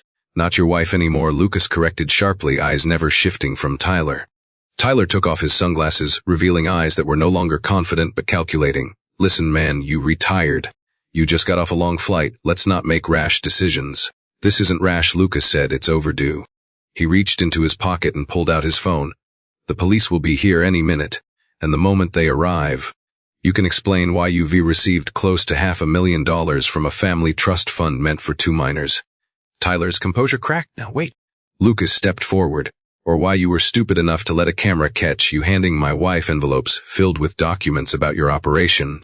Or why you relisted as the CEO of a company that doesn't exist anywhere except on paper. Vanessa's voice rose in desperation. Lucas, stop. You don't know what you're redoing. I know exactly what I'm doing, Lucas said, never breaking eye contact with Tyler, protecting my children. Tyler tried a different tactic, his voice going smooth and patronizing. Lucas, think about this. You go to the police, the press could get a hold of it. Your company, your reputation. My reputation, Lucas interrupted. You think I'm worried about that? I'd burn my entire reputation to the ground if it meant keeping Chloe and no safe. Tyler's expression hardened, all charm gone. You remaking a mistake. Lucas stepped closer, close enough that Tyler instinctively took a step back. The mistake was trusting you. But that's already been corrected. Before Tyler could respond, flashing lights washed across the street, bathing the house and driveway in red and blue. Vanessa gasped. Tyler swore under his breath. Lucas simply stood there, calm for the first time in hours. 2 patrol cars pulled up, officers stepping out with practiced efficiency. One approached Lucas. Mr. Grant, we received your call. Lucas nodded. That's him, he said, pointing at Tyler, and she, he added, nodding toward Vanessa. I have documents inside. Evidence of financial exploitation of minors, fraud and neglect. Vanessa choked on her breath. Lucas, please? Don't do this.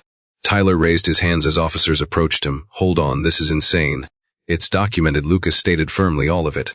One officer escorted Tyler to the car while another stepped into the house with Lucas to gather evidence. Vanessa tried to follow, but an officer stopped her at the threshold. Ma'am, please step aside. She broke, then her composure finally collapsing. Lucas, you can't take the kids. You can't do this to me. Lucas turned, meeting her desperate eyes with a steadiness he hadn't possessed the night before. I didn't do this to you, he said. You did.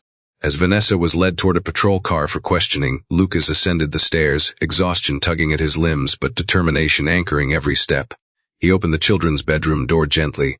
Chloe was still sleeping beside No, one protective arm draped over him even in slumber. Lucas exhaled, a mixture of relief and heartbreak settling over him. They're safe, he whispered to himself, finally safe. He sat beside them, placing a hand on the bed frame. Outside, officers continued gathering evidence, and the dawn cast a muted glow across the room. The nightmare was no longer hidden, and the path to rebuilding had finally begun. Lucas stayed beside Chloe and No until the soft light of morning grew strong enough to filter through the curtains. For the first time in months, he felt like the world around them was shifting in a direction that made sense. The chaos, the confusion, the lies, everything had been dragged into the open in a single night. And though the aftermath would take time to unravel, Lucas knew he had done the right thing. When the children finally stirred awake, their small movements felt different, safe, unburdened. No blinked up at him with sleepy eyes, then reached out a tiny hand. Chloe sat up slowly, still drowsy, but with a hint of ease he hadn't seen in far too long. Daddy, Chloe whispered, rubbing her eyes. I'm right here, Lucas said softly, brushing her hair back. I'm not going anywhere. Chloe leaned against him, her body relaxing fully for what might have been the first time in weeks. Lucas wrapped an arm around her and lifted No into his other. For a long moment, they simply existed like that, father and children, anchored together in the quiet dawn of a new beginning. He finally stood and carried them downstairs, careful not to wake them fully. In the living room, Alan Brooks waited, already reviewing the folder of evidence Lucas had laid out the night before. The attorney looked up with an expression that was both astonished and deeply concerned. Lucas lowered No onto the couch and helped Chloe settle beside her brother. Alan cleared his throat. Lucas, have you handled custody cases for 20 years? I've seen bad situations, complicated situations, even reckless parenting. But this, he gestured toward the documents. This is a complete and systematic abandonment of responsibility. You did the right thing calling the police. You did the right thing documenting everything. Lucas nodded, though the encouragement didn't ease him. What happens now? We'll file for emergency full custody today, Alan said. Given the evidence, the court should grant it. There's too much at stake for them to risk placing the children back in Vanessa's care. What about Vanessa and Tyler? Lucas asked quietly, glancing toward the window, where police cars had just departed. Financial crimes of this scale escalate quickly, Alan replied, especially when minors' funds are involved. The police will forward everything to federal investigators. They'll handle Tyler's operation. Vanessa will face charges for whatever role she played, even if she claims she was manipulated. Lucas exhaled, steady but wary. None of this was what he wanted, but it was unavoidable. He looked back at Chloe and No fiddling with the sleeve of his pajamas. Chloe hugging her knees to her chest and felt a fierce need to shield them from everything that would come next. We were leaving this house, he said quietly to Alan. Alan nodded, that's wise. Lucas walked over to the children and crouched beside them. Hey, he said gently, how about we go somewhere new today? Chloe's eyes lifted toward him. Are we moving? We were going someplace safer, he answered. Someplace peaceful. Just the 3 of us for now. Chloe looked toward the stairs as if searching for any sign of Vanessa. When she didn't find one, her shoulders loosened. She nodded. Okay. Lucas helped them pack a few clothes, just the essentials. He left everything else behind without a second thought. No toy or blanket mattered more than getting them somewhere far from the wreckage Vanessa had created. By mid-morning, Lucas had packed the car with bags, documents, and the emergency legal paperwork Alan prepared. Before they left, he took one last walk through the house, the empty pantry, the dirty dishes, the scattered receipts. Every room felt like an echo chamber of the neglect that had taken root while he was away. He paused at the doorway of Chloe's room, staring at the small drawings taped to the walls, colorful pieces of a childhood trying desperately to survive. He gently removed them one by one, folding them carefully before placing them into his bag. Chloe's art was the one part of this house worth saving. When he returned to the car, Chloe and Noah were waiting patiently in the back seat, strapped in and quiet. As he pulled out of the driveway, Lucas felt a strange mix of grief and liberation. He wasn't just leaving a house behind. He was leaving behind a version of life that had deceived him for too long. He drove south away from Portland, crossing long stretches of highway flanked by forests soaked in morning mist. With each passing mile, the tension inside him loosened. Noah fell asleep again, his head leaning to one side. Chloe gazed out the window with a calm that sent a wave of relief through Lucas. She wasn't clenching her hands. She wasn't watching the clock. She wasn't waiting for anyone to come home. Several hours later, Lucas pulled into a coastal town he remembered visiting years earlier, a quiet place with small shops, pastel houses, and an ocean breeze that felt like a reset button. The rental house he secured with a quick call to Alan overlooked the water. It wasn't extravagant, but it was clean, warm, and safe. And for now, that was enough. Inside, Chloe wandered from room to room, touching the walls and floors as if testing the entire house before deciding whether she trusted. Noah toddled behind her, exploring with small, curious steps. Lucas let them acclimate before settling on the living room couch. Chloe finally approached him, hesitating. "Daddy, will we stay here forever?"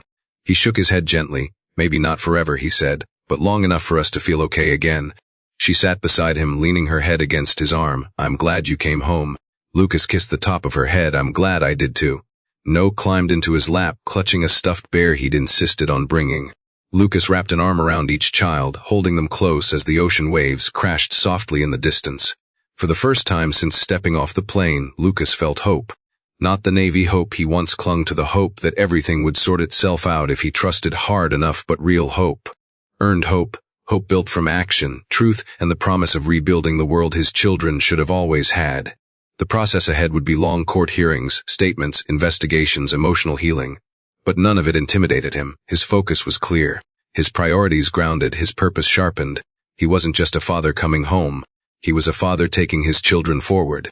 And this small rental house by the California coast became the first step of that new beginning, a home defined not by wealth or appearance, but by safety, presence, and the love Vanessa never bothered to give. The coastal rental house settled into a comforting rhythm over the next few days. Its soft ocean breeze and quiet streets wrapping around Lucas and the children like a protective barrier from everything they'd escaped.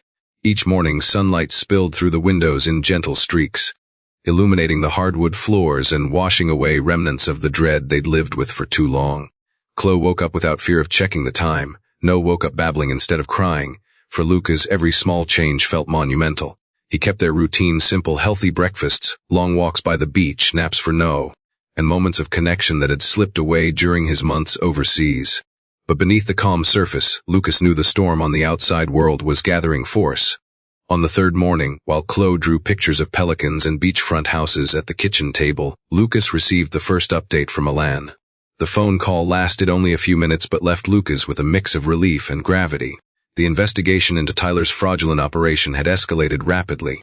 Police had found encrypted files and large transfers on Tyler's personal laptop, tying him directly to the illegal funneling of funds. Vanessa's involvement, though in smaller grip, was undeniable. She had provided access to accounts, altered documents, and helped conceal transfers. The charges wouldn't be light. Lucas leaned against the counter as Alan explained that Vanessa had hired a defense attorney and was insisting she had been manipulated, pressured, overwhelmed. Lucas didn't doubt she regretted what was happening now, but regret wasn't the same as innocence. Not after everything she had let happen to Chloe and Noah. After the call, Lucas stepped outside onto the deck overlooking the ocean. The waves rolled in steady, powerful movements, mirroring the feeling building inside his chest. He knew that soon the courts would require statements. He would have to relive every detail. Chloe might need to speak with a child advocate. And while he wanted to shield her from anything painful, he also knew she deserved a chance to tell the truth finally, without being dismissed or covered up. That afternoon, Lucas decided to talk to Chloe in a way that wouldn't overwhelm her. He found her sitting cross-legged on the living room rug with her crayons spread around her. She was drawing a small house beneath a bright yellow sun, a scene far more hopeful than the one she had left behind. He sat down beside her. "Hey, sweetheart," he began gently, "can I ask you something?" Chloe nodded, holding her blue crayon steady without looking up. "Do you like it here?" he asked. "Yes," she said immediately, "it feels easy." Lucas smiled softly. "Good. I'm glad." He paused before continuing. "Do you remember the lady who talked to you at school sometimes, Mrs. Sanders?" Chloe nodded again. "She was nice. She asked if I was okay." Lucas felt that familiar sting of guilt twist through him, but he pushed it aside. "You might have someone like her talk to you again soon. Not because you were in trouble. Not because you did anything wrong. But because some grown-ups need to understand how things were at home with Vanessa." Chloe's crayon slowed. She stared at her drawing for a long moment. "Do I have to?" "Only if you want," he almost said, but he knew avoiding the situation would only make things harder later. "I want you to feel safe telling the truth," he said. "That's all anyone wants." Chloe finally looked up at him, her eyes wide but steady. "Daddy, will she come here?" Lucas shook his head firmly. "No, she doesn't know where we are. And she won't be able to come near you without permission from the court. You're safe." That word safe seemed to loosen something in her. Chloe leaned against him, resting her cheek on his arm. "Okay," she whispered, "I can talk." Later that evening, after putting No down for a nap and helping Chloe take a warm bath, Lucas checked his phone again. Dozens of missed messages and emails waited for him, some from coworkers, some from people he barely remembered from charity circles, and many from unknown numbers. The news had broken publicly. Headlines filled the screen. Local investment consultant investigated for fraud. Unauthorized transfers from family trust under review. No names were released yet, but the implication was clear. The story was spreading. Lucas knew it was only a matter of time before people connected dots they shouldn't. He needed to stay ahead of the narrative for the sake of his children. A notification buzzed suddenly. A message from an unknown number appeared. Lucas opened it out of instinct. "Vanessa, please. I needed to talk to you. It's not like you think. I'm losing everything. Please answer me." Lucas closed the message immediately, anger flaring in his veins. Every plea, every excuse, every frantic piece of her desperation now came too late. She hadn't thought about losing everything when she left the children night after night. She hadn't thought about consequences when she signed those transfers or kissed Tyler in the driveway.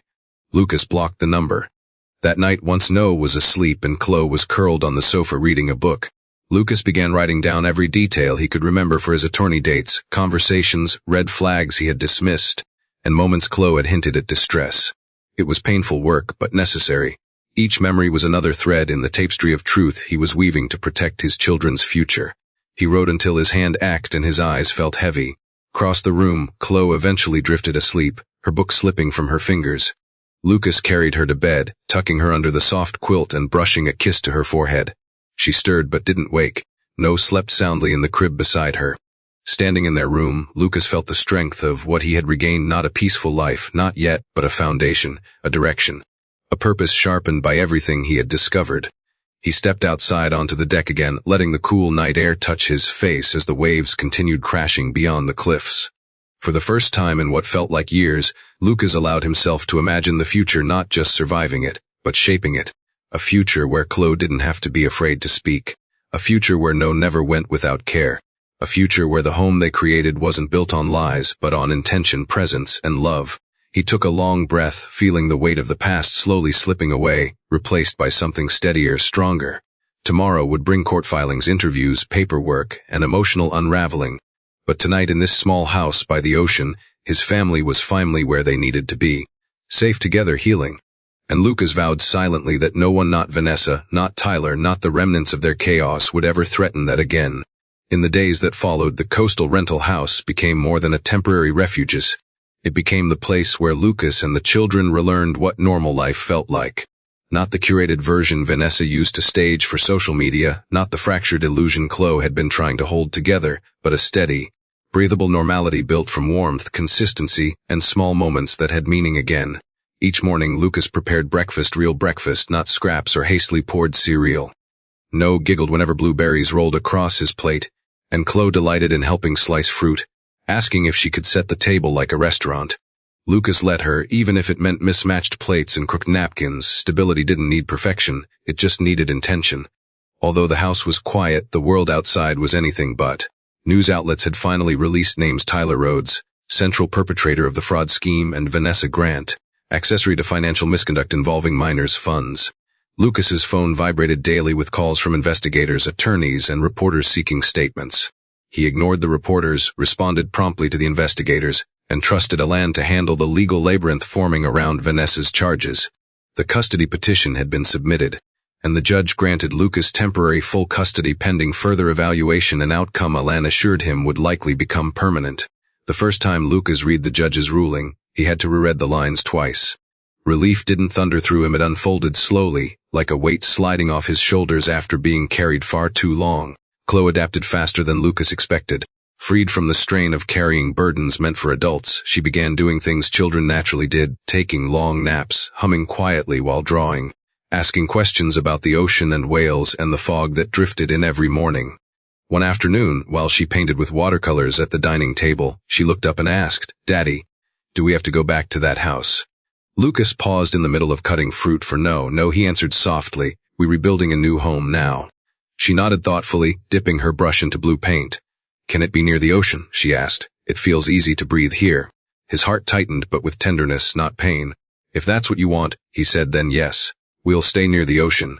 No, now more energetic than before, toddled around the living room with newfound confidence. Lucas realized he hadn't heard no cry out of fear once since arriving here. His moments of fussiness were normal toddler frustrations, not the anxious, distressed cries that had echoed through Vanessa's absence-filled nights. The change was subtle but powerful, like watching a flower that had been deprived of sunlight begin to open again. Still, healing wasn't linear. One evening, a storm rolled in from the Pacific, bringing sharp wind gusts that rattled the windows. Chloe approached Lucas in the living room with her sketchbook pressed against her chest. "Is the storm going to take our house?" she asked, voice trembling slightly.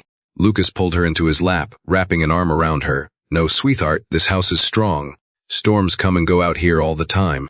Chloe rested her head against him and whispered, "I don't like when things shake. Last time the wind was loud, Vanessa didn't come home." Lucas held her a little tighter. The comment wasn't dramatic or emotional, it was factual. A small doorway she had opened to let him see the things she'd learned to fear. "You don't have to worry about that anymore," he told her. "When storms come, I'll be right here with you, and no, always." Chloe nodded softly, and for the first time, Lucas watched her believe it. A week later, Lucas drove to Portland for a custody hearing, leaving the children with a trusted sitter recommended by Alan. Walking into the courthouse felt surreal: columns of gray stone, high ceilings, and a kind of coldness that made him want to turn around and go back to the coast. But he pushed forward because this wasn't about his comfort. It was about everything he had discovered, everything Chloe and Noah had endured, everything he needed to protect. Vanessa was present, flanked by her attorney, her hair pulled into a neat bun as though she believed looking put together would soften the consequences. She didn't make eye contact with Lucas when he entered the courtroom. Maybe shame kept her eyes down, or maybe denial still ran deep. When the judge reviewed the evidence: neglect, unauthorized financial transfers, fraudulent involvement, excessive absences from school and daycare, Vanessa's face remained blank, but her hands trembled on the table. When asked if she had anything to say, Vanessa tried to defend herself, insisting she had been overwhelmed, manipulated, emotionally unstable. But each attempted justification sounded thin and brittle compared to the weight of what Lucas had uncovered. The judge ultimately reaffirmed Lucas's full custody. Vanessa petitioned for supervised visitation, but the court postponed that decision, recommending psychological evaluation first. Lucas didn't look at Vanessa as he left the courtroom. He didn't feel triumph or revenge. He felt something closer to closure, a sense of finality that allowed the door to finally firmly shut. Driving back to the coast, he replayed the hearing in his mind. For months, he had been an ocean away, trusting Vanessa to care for his family. But now he understood with clarity that trust without involvement wasn't security, it was hope disguised as confidence. And hope wasn't enough to protect two young children. When Lucas walked through the front door of the rental house again, Chloe ran to him with wide eyes and open arms. Noah followed on unsteady legs, squealing when Lucas scooped him into his arms. In that moment, the courthouse, the evidence, the hearings, all of it faded behind the sound of two children who finally felt safe enough to welcome him home without hesitation. That night, after the kids fell asleep, Lucas sat on the deck with a cup of tea, watching moonlight shimmer across the water. He allowed himself to imagine a future not dictated by fear or past mistakes. A future built slowly, intentionally, with moments he no longer had to miss. Maybe he would buy a home here someplace with big windows and a backyard where Chloe could draw outside and Noah could run barefoot in the grass. Maybe he'd take a step back from work, travel less, be present more. Maybe they would heal together step by step. He took a deep breath, letting the coastal air fill his lungs, feeling gratitude settle into the spaces where dread once lived. The children were safe. The truth was exposed. The past was behind them. And as the moonlit waves rolled in steady, rhythmic surges, Lucas felt something he hadn't felt in years, a promise of peace, earned through courage, resilience, and the fierce, unshakable love of a father who had finally come home. The story of Lucas, Chloe, and Noah carries a powerful lesson about the responsibility that comes with love and the damage that grows in its absence. It shows that providing financially is not enough to create a safe and healthy family. Lucas had spent years building a secure life for his children, believing that stability came from income, resources, and opportunities. But stability is not built on money alone. It is built through presence, awareness, and emotional participation. While Lucas believed everything at home was fine, his absence and unquestioning trust created a space where neglect could evolve unchecked. The story teaches that even the most capable parent must remain attentive to the emotional and physical well-being of their children, because danger does not always appear in loud, obvious ways. Sometimes it grows quietly in missed school days, unspoken fears, empty refrigerators, and the tired eyes of a child trying to hold a family together. Another lesson lies in the understanding that appearances are not reality, especially in a world increasingly shaped by curated images and filtered narratives. Vanessa mastered the craft of appearing, put together polished photos, staged messages, and believable excuses. But behind those appearances, she created an environment where the children had to navigate life without guidance or safety. The story reminds us that what people choose to display outwardly often hides deeper truths, and those truths can be painful, dangerous, or damaging. Trust is essential in any relationship, but blind trust without verification or communication can become a trap. Lucas's journey underscores the importance of questioning, checking in, and staying engaged even when everything appears fine on the surface. True care means looking beyond the curated version of someone's life and paying attention to the subtle warning signs that may be easy to overlook. The story also highlights the emotional resilience of children and the fragility beneath that strength. Chloe stepped into a parental role at an age when she should have been playing, learning, and dreaming freely. Her actions were brave, compassionate, and selfless, but they should never have been necessary. Children adapt quickly, sometimes too quickly, masking their pain under obedience or forced maturity. What Chloe endured is a reminder that children often suffer in silence, not because they are incapable of expressing distress, but because they either fear consequences or believe their discomfort is normal. This narrative teaches adults that it is their responsibility to notice behavioral shifts, emotional withdrawal, or hints of fear, because children rarely use direct language when they need help. Their suffering often lives in the quiet moments: a late-night message, a frightened question, a drawing that reveals more truth than words ever could. Lucas's transformation provides yet another important lesson. Redemption does not come from perfection, it comes from action.